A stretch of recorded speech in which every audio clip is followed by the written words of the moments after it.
इसमें पैनिक होने की जरूरत नहीं है, but we have to be alert because this virus is very common. You see, इसमें कफ होगा और फीवर होगा। अब कफ और fever in normal circumstances also it takes place, in the sense कि वो हम डिफरेंशिएट कर पाए तुरंत, it is difficult.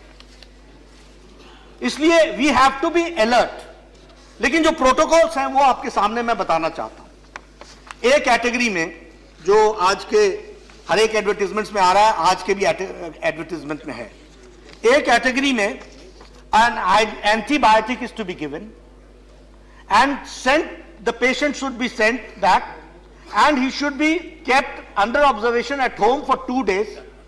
If something aggravates, then only he comes into the B category.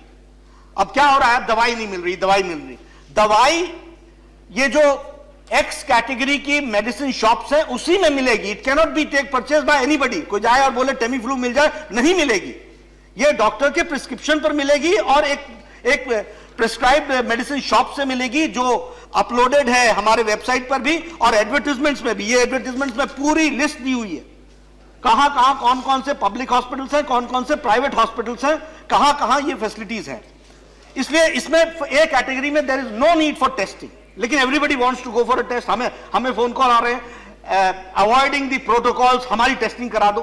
This is not possible and this is not needed also.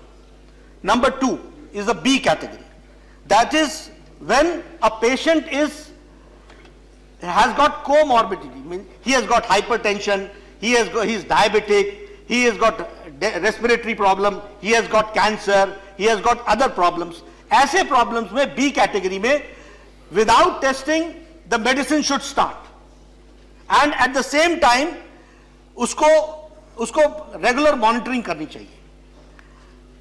C category है जिसमें test, treatment और admission की आवश्यकता होती है। It is the C category where test is also done, but don't wait for the test results. The treatment is to be started and at the same time he is to be admitted.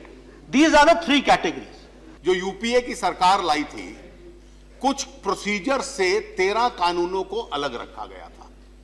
हमने हर कानून में उन 13 में भी जो अलग रखा था, यह कहा कि 4 गुना मुआवजा किसान को दिया जाए।